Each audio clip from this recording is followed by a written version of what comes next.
सोलापुर नाम का एक छोटा सा गांव था। उस गांव में बिरजू नाम का एक आदमी रहता था। बिरजू बहुत गरीब था। गांव में सबसे गरीब आदमी बिरजू ही था।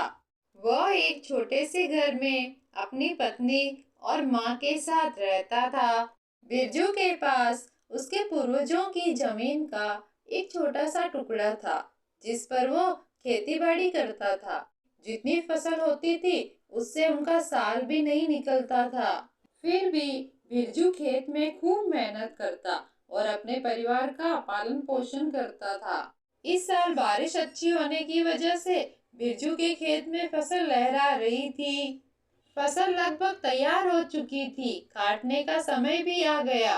लेकिन तभी उसी रात काले बादलों के साथ बरसात शुरू हो गई। बरसात ने धीरे धीरे आंधी तूफान का रूप ले लिया।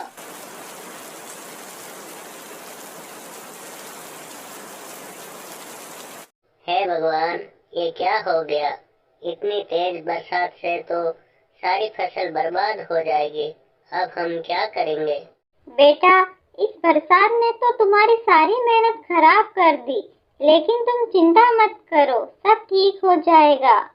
फिर बिरजू की माँ और उसकी पत्नी बिरजू को थोड़ा सा साहस बंधाते हैं।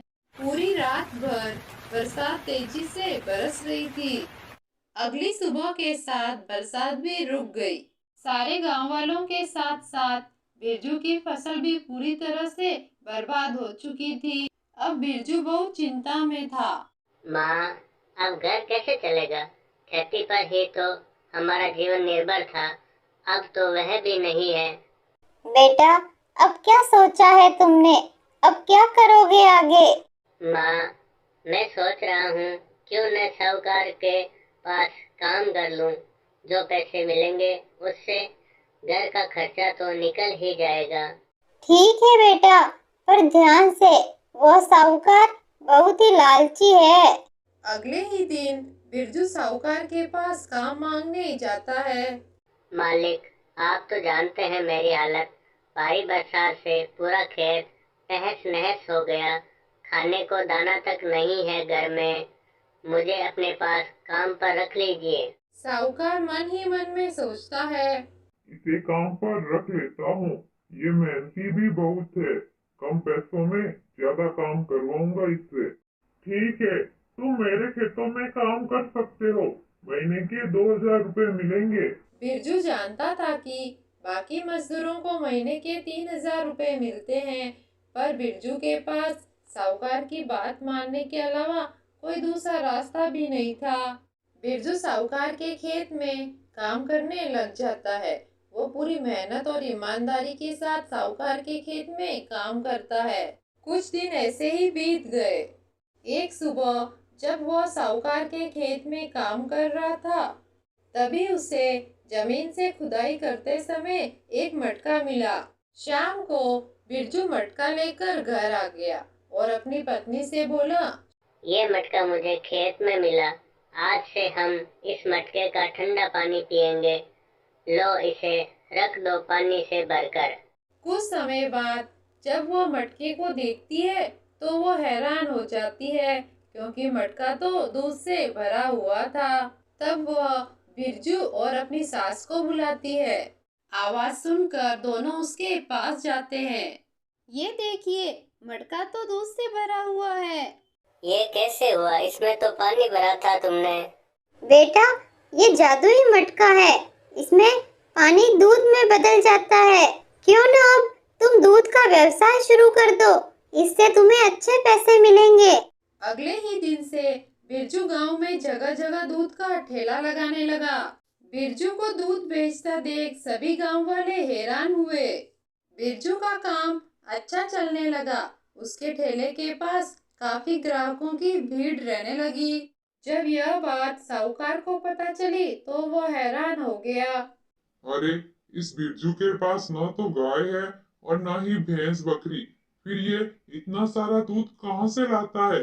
इस पर नजर रखनी होगी। एक दिन जब बिरजू अपनी पत्नी से जादुई मटके के बारे में बात कर रहा था, तब साहूकार चुपके से खिड़की से उनकी सारी बातें सुन रहा था। उनकी बातें सुनकर साहूकार आश्चर्यचकित रह गया और उसने वो मटका चुराने की सोची। आधी रात को मौका देखकर साहूकार मटका चुरा ले गया और अपने घर पर लाकर उसमें पानी भरा। अब मैं गांव का सबसे अमीर आदमी बन जाऊंगा। मैं जगह जगह दूध की डेयरी खोलूंगा। इससे मुझे काफी मुनाफा होगा। लेकिन कुछ समय बाद उस मटके में से सांप बिच्छू जैसे जीव निकलने लगे। ये देखकर साहूकार डर गया। लालची साहूकार, लालची मन के साथ जो भी मेरा इस्तेमाल करेगा उसके साथ ऐसा ही होगा। बिरजू मन का सांप है, मुझे वापस बिरजू के हवाले कर दे। अगली ही सुबह साहूकार बिरजू के पास आया और उसे मटका वापस दे दिया। मुझे माफ कर दो बिरजू, इस मटके पर तुम्हारा अधिकार है।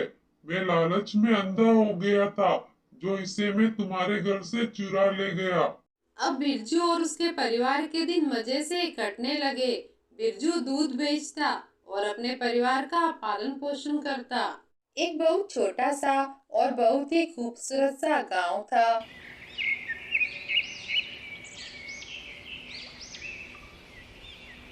गांव के बीच में एक टूटा हुआ घास फूस का बना कच्चा घर था। उस घर में रामू नाम का एक आदमी अपनी पत्नी मीना के साथ रहता था। रामू बहुत गरीब था। रामू बेरोजगार था। उसके पास कोई काम धंधा नहीं था। गरीब होने के कारण गांव का कोई भी उन दोनों से बात नहीं करता था। मीना को गांव के कुएं में से पानी भी भरने नहीं देती थी गांव की औरतें, और तो और उसका मजाक भी उड़ाती थी। हम गरीब हैं, इसमें हमारी क्या गलती है जी? गांव में कोई भी हमसे सीधे मुंह बात भी नहीं करता। हमने तो कभी किसी का बुरा नहीं किया, फिर ये लोग हमारे साथ ऐसा क्यों कर रहे हैं? तुम चिंता क्यों करती हो? देखना, एक दिन हमारा भी समय आएगा, तब सभी गांव वाले हमारा सम्मान करेंगे। मैं मेहनत मजदूरी करके भी बाकी गांव वालों के जितना पैसे नहीं कमा पाता हूँ, लेकिन देखना, एक दिन हमारा भी समय बदलेगा। रामू बेरोजगार था। वो सुबह होते ही काम की तलाश में निकलता और काम न मिलने पर निराश होकर वापस घर लौटता।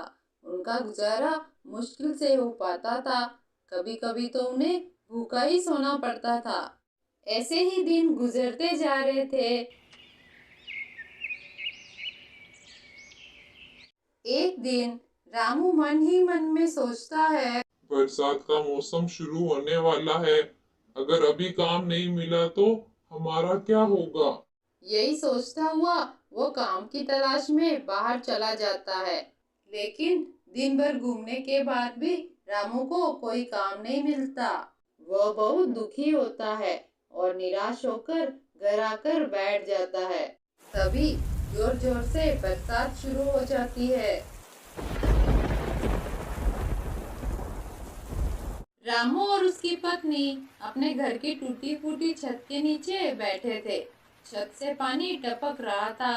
उनका घर बहुत ज्यादा कच्चा था, इसलिए उन्हें डर था कहीं बारिश जोर से आई तो उनकी छत टूट न जाए। इसी डर से वे सो भी नहीं पा रहे थे।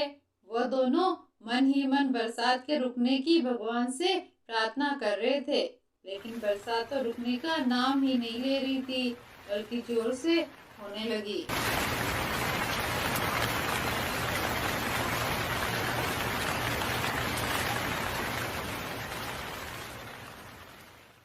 तब उन दोनों ने अपना जरूरी सामान बोरों में भरा और उन्हें पलंग के ऊपर रखा ताकि वो पानी में बह न जाए। पानी कभी भी उनके घर में घुस सकता था। जब उन्हें ज्यादा डर लगने लगा तब वे पड़ोसियों से मदद मांगने गए। किसी ने उनकी मदद नहीं की, दरवाजा तक नहीं खोला। निराश होकर वे अपने घर लौटे और बारिश के रुकने का इंतजार करने लगे। फिर अगली सुबह हुई। सुबह के साथ बारिश भी रुक गई। अब ऐसे बारिश में रामू को काम मिलना और भी मुश्किल हो गया। कुछ महीने ऐसे ही बीत गए। एक दिन रामू के गांव में एक मेला लगा। शहरों से भी बहुत सारे लोग अपनी अपनी गाड़ियां लेकर मेला देखने आए थे। एक व्यापारी भी अपनी कार में बैठकर मेला देखने आया। तभी अचानक बारिश शुरू हो गई जोरदार। उस व्यापारी की कार का एक टायर गहरे गड्ढे में फंस गया। उसने बहुत कोशिश की पर वो असफल रहा। गांव का कोई भी आदमी उसकी मदद करने नहीं आ रहा था। बारिश बढ़ती ही जा रही थी। तब व्यापारी कार से बाहर आया और मदद मांगने लगा। अरे भाई, मेरी कार फंस गई है, थोड़ी मदद कर दो। अरे भाई, ऐसी बारिश में हम तुम्हारी क्या मदद करेंगे। व्यापारी सबको आवाज देकर बुला रहा था पर कोई भी उसकी मदद नहीं कर रहा था। बारिश तेजी से बरस रही थी, रुकने का नाम नहीं ले रही थी।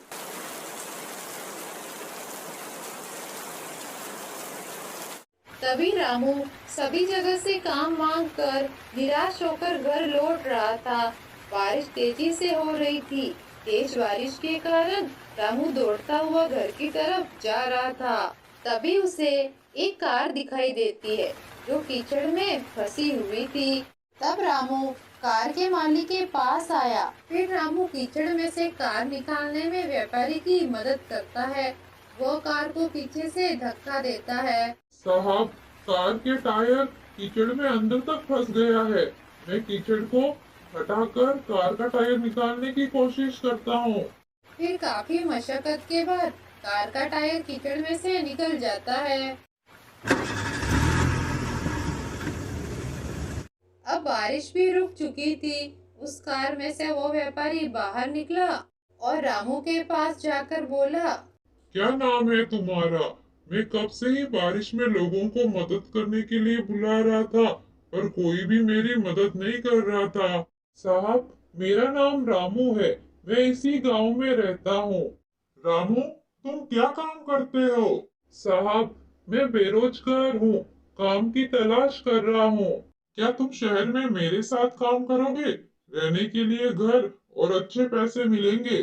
रामू को भी व्यापारी की बात सही लगी क्योंकि काम की तलाश कर करके रामू थक चुका था, इसलिए उसने हामी भर दी।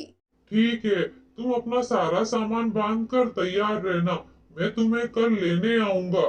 घर जाकर रामू ने सारी बात अपनी पत्नी को बताई। पत्नी भी बहुत खुश हुई। फिर दोनों ने अपना जरूरी सामान बोरों में बांधा और जाने के लिए तैयार हो गए।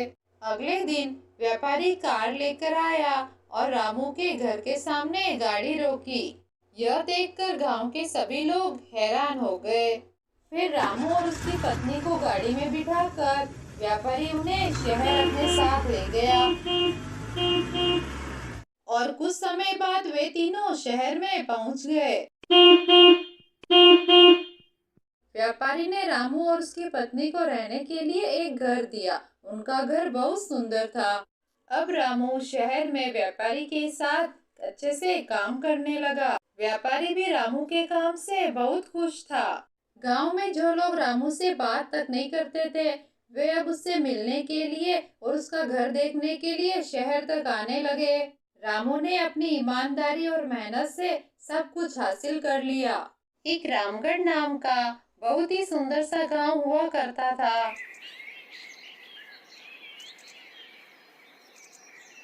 उस गांव में एक किसान रहता था।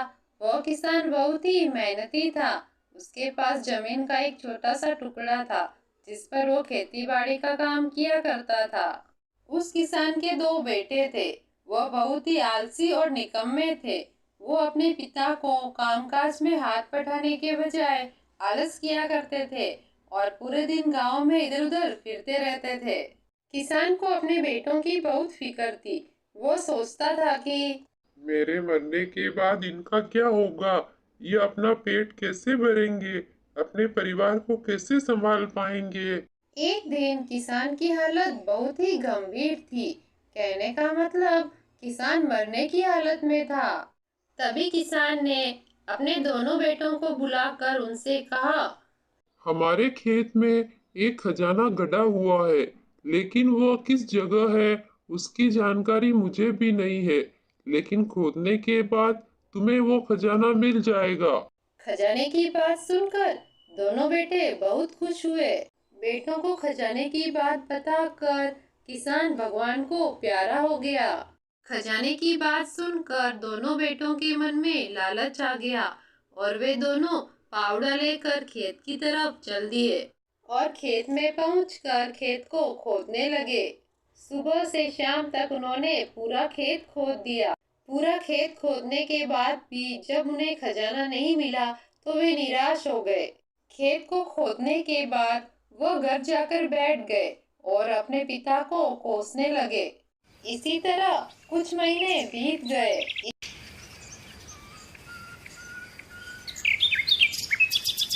और कुछ महीनों बाद वर्षा ऋतु का आगमन हुआ।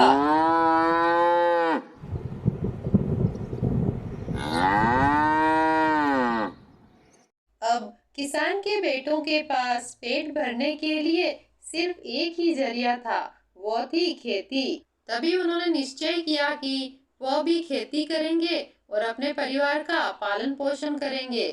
गांव के बाकी किसानों की देखा देखी किसान के बेटों ने भी खेत में बीज बोने शुरू कर दिए। वर्षा का पानी पाकर वे बीज अंकुरित हुए। किसान के बेटों की मेहनत रंग ला रही थी और देखते ही देखते उनके खेत लहराने लगे। ऐसा लग रहा था कि हवा के झोंके से लहरा रहे हैं। यह देखकर किसान के बेटे बहुत खुश हो गए। उनको समझ आ गया कि परिश्रम ही सच्चा धन होता है और वो उसी तरह से अपने पिता के शब्दों का मोल भी समझ गए और अपने कामकाज में लग गए। बच्चों, इस कहानी से हमें यह सीख मिलती है कि हमें आलसी की तरह